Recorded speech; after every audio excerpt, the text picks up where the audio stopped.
Bonjour, bonjour. Ah, je vois que quelqu'un arrive. Alors, comme d'habitude, on fait un petit coucou en arrivant pour que je puisse moi également vous saluer. Que je sache qui est là. Donc on va attendre un petit peu et puis on commencera après. En attendant que du monde arrive, donc la quiche est une quiche sans pâte, carottes et jambon. Sur le titre, je me suis trompée, je verrai si je peux modifier. Alors, en attendant, je vais commencer à couper un peu le jambon.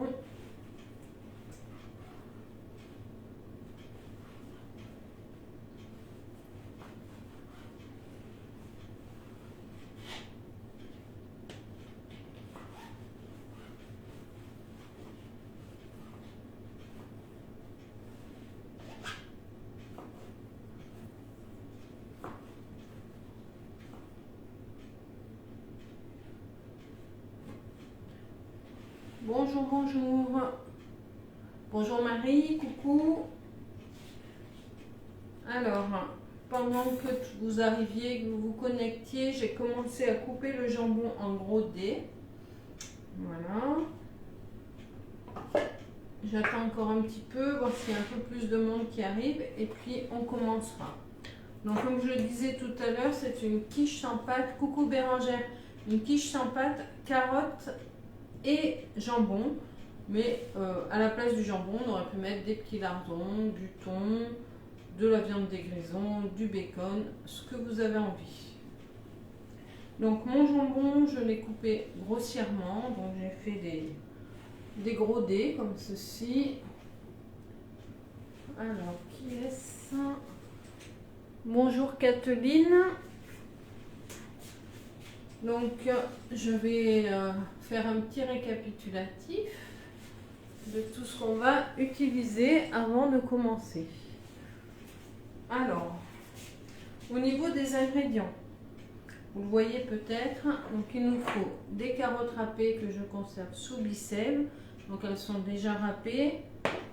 Il va nous falloir, coucou Valérie, il va nous falloir du lait, de la crème fraîche semi-épaisse, 3 œufs, mon fromage râpé qui est toujours le même, qui est sous bissève. Ça c'est ce qu'il va nous falloir au niveau des ingrédients. Après, au niveau des ustensiles, celles qui ont l'habitude de me suivre, elles le savent, il nous faut la cuillère magique. Le deuxième ustensile que je vais utiliser, c'est le tornado que j'utilise aussi régulièrement. Je vais également utiliser le petit bol en plastique qui va au micro-ondes.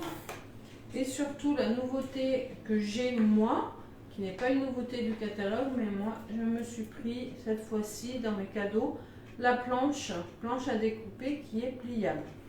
Alors j'ai pris cette planche parce que déjà elle se nettoie parfaitement, c'est beaucoup plus hygiénique qu'une planche en bois. Mais quand je la pose sur mon plan de travail, elle ne bouge pas. Alors que mes autres planches, elles ont tendance à tourner ou à glisser. Celle-ci, elle adhère à mon plan de travail. Alors pour commencer, on va hacher notre jambon en plus petits morceaux. Donc je le mets dans mon tornado. Donc vous savez que le tornado, celles qui ont l'habitude de me suivre, il fait également essoreuse pour les fines herbes. Donc on s'en sert simplement en posant le couvercle et en tirant sur la bobinette.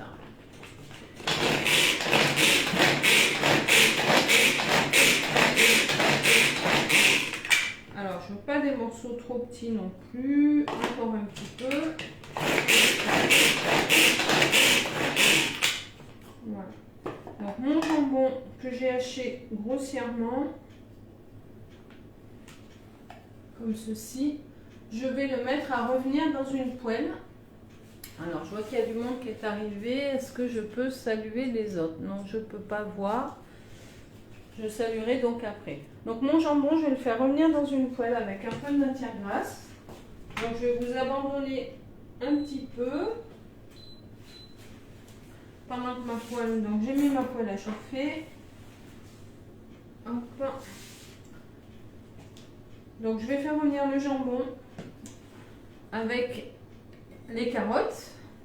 Et pendant qu'on fera revenir ça une dizaine de minutes, on préparera la suite de la recette. Donc je vais mettre le jambon dans la poêle. Je prends ma grande spatule qui résiste aux hautes températures.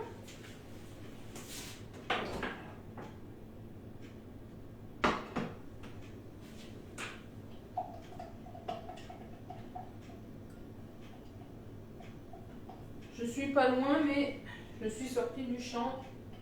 Ne vous inquiétez pas. Là, j'ai plus de batterie. Je reviens, je vais chercher mon chargeur.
Me revoilà, je branche vite le téléphone.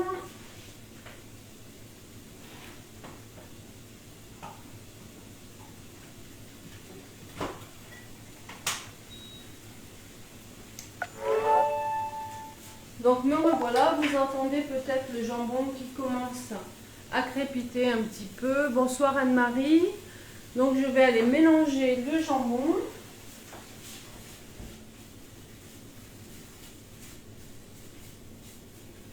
Et je vais ajouter dans mon jambon mes carottes.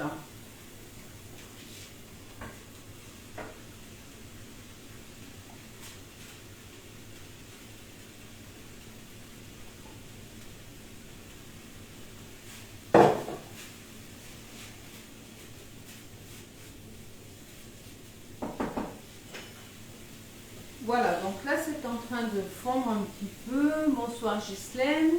Coucou Stéphanie. Donc, au niveau du jambon ou de la garniture, vous aurez choisi. Il vous en faut 140 grammes. Les carottes, j'ai mis 250 grammes de carottes râpées. Donc, pensez à prévoir un petit peu plus au niveau des carottes.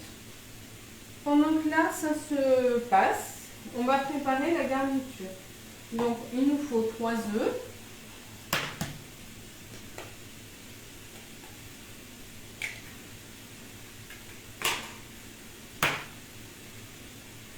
Au niveau du moule, ce soir j'ai choisi le moule 6 grands ronds. C'est une empreinte. C'est 6 grands ronds. J'aurais pu choisir de faire en un seul moule. Et dans ce cas-là, j'aurais pris certainement le moule tablette. Alors, le 6 grands ronds, c'est celui-ci. Voilà. Donc, ils sont assez épais. Je trouve que pour une quiche sans pâte pour une personne, c'est la dimension... la plus adaptée. Alors, le sel et le poivre.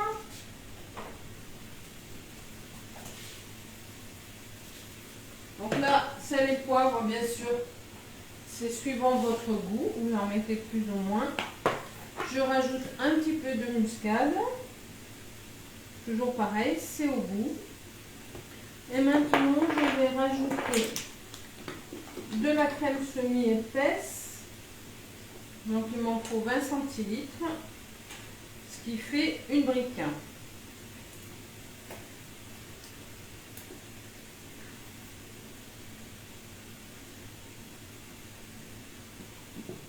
Alors pour bien avoir tout, pensez à bien ouvrir à chaque fois les angles, qui va vous permettre de ne pas gaspiller de crème qui reste au fond. Et à bien aplatir votre brique.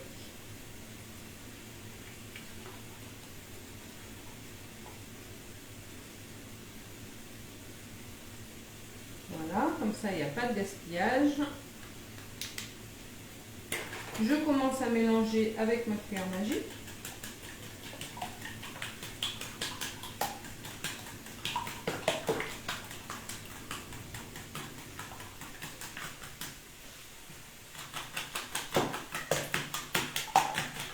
Voilà, ça c'est déjà mélangé. Et maintenant, je vais d'abord mélanger mes carottes.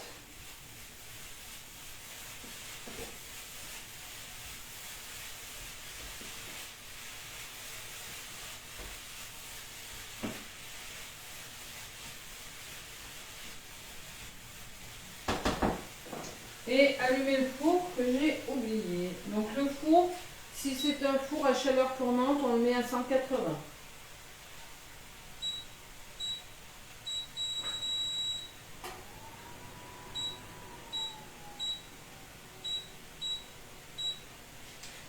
Alors j'ai choisi aussi le moule, l'empreinte grand rond, c'est parce que comme c'est des plus petites quantités, ça cuira plus vite. La recette pour un grand moule, elle est prévue en cuisson pour 40 minutes. Donc là, je pense qu'on pourra pratiquement diviser par deux. Donc, j'en étais à mettre mon lait, 150 ml de lait. Donc, je vous mettrai toute la recette après sur un deuxième post où vous aurez également la photo du final là. Alors, 150 ml.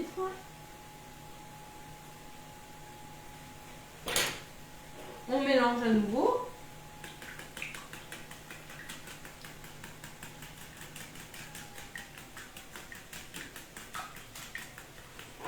Dans mes carottes, je vais aller rajouter un petit peu de cumin.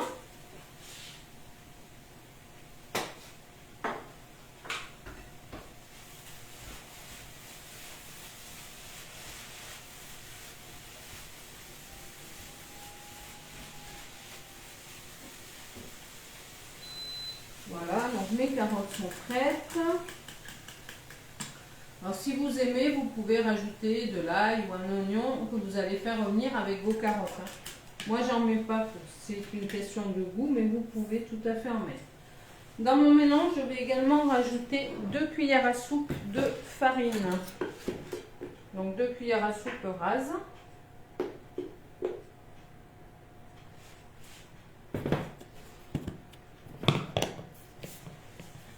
Et je mélange toujours avec ma cuillère magique.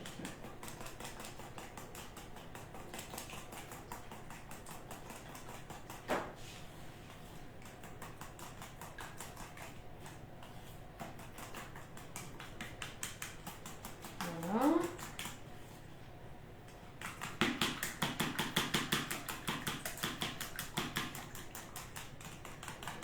On essaye de ne pas faire grumeaux, c'est meilleur. Donc avec la cuillère magique, ça se passe assez bien. Je vais chercher un plus grand saladier puisque maintenant, nous allons réunir les carottes avec cette préparation.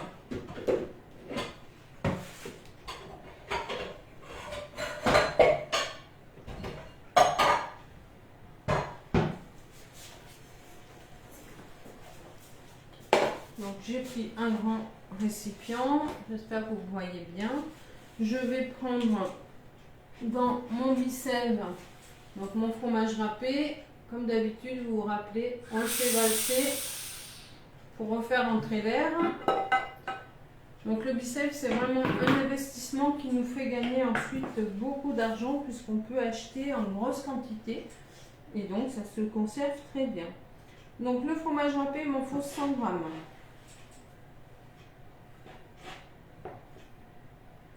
C'est beaucoup plus facile d'utiliser le fromage râpé quand on l'a mis sous bicève que quand on l'a congelé auparavant, comme je faisais avant.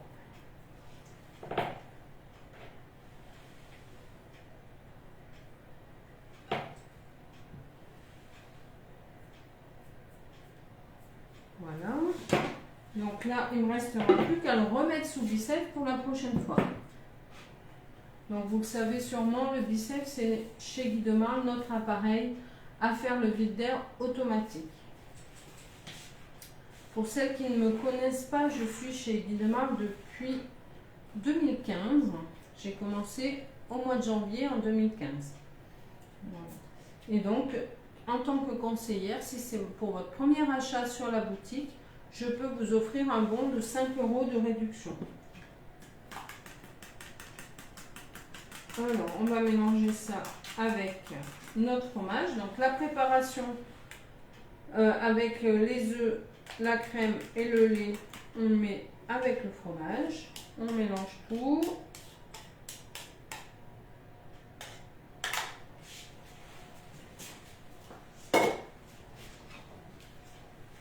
Là, je vais commencer par mélanger ça. Et ensuite, je vais ajouter maintenant les carottes avec le jambon. On mélange tout.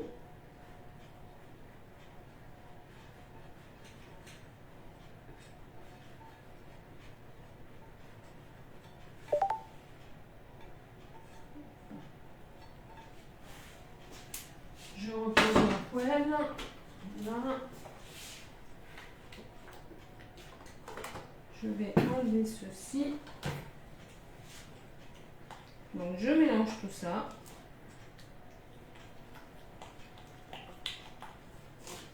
Si vous m'avez posé des questions pendant ce live, j'y répondrai après. N'hésitez pas. Et donc je vous ferai un post avec la recette, les quantités, le déroulé et bien sûr la photo une fois que tout ça sera prêt. Donc voilà la préparation, ce que ça donne. Et maintenant, on va remplir nos empreintes. Alors, je vais prendre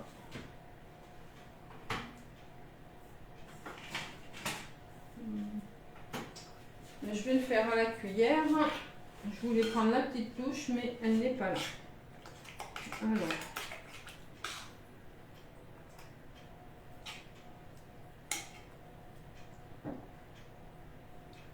Donc là, comme c'est pas une préparation avec de la levure, on peut remplir l'empreinte jusqu'au bord.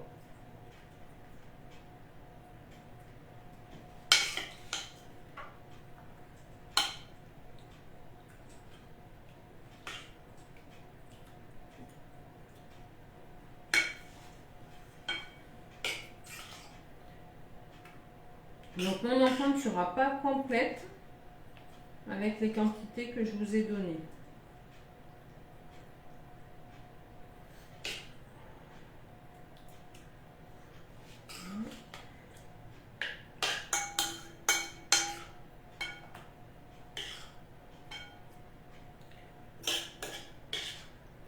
Si tout se passe bien, vous aurez dans le week-end également une vidéo, puisque ce soir je teste le nouveau kit pizza.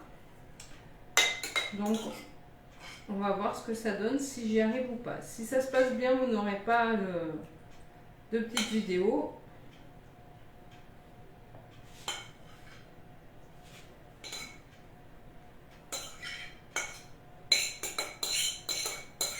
J'espère que ça ne fait pas trop de bruit quand je racle. Je vais prendre la spatule, ce sera beaucoup mieux pour vos oreilles, je pense.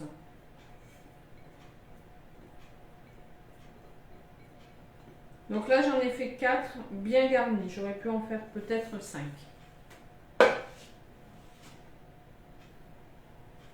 Voilà, on mélange tout correctement dans la préparation avec le lait, les œufs, pour que tout cuise bien. Voilà. Voilà. Donc vous voyez, j'ai vraiment bien rempli. Je ne peux même pas vous l'incliner pour mieux voir. Donc maintenant, j'attends que mon four soit prêt et je vais enfourner. Je vous dis à plus tard avec la recette complète et la photo de nos quiches en pâte une fois cuit. Et puis j'espère que vous me transmettrez également vos photos et vos commentaires sur cette recette. Je vous dis à très bientôt.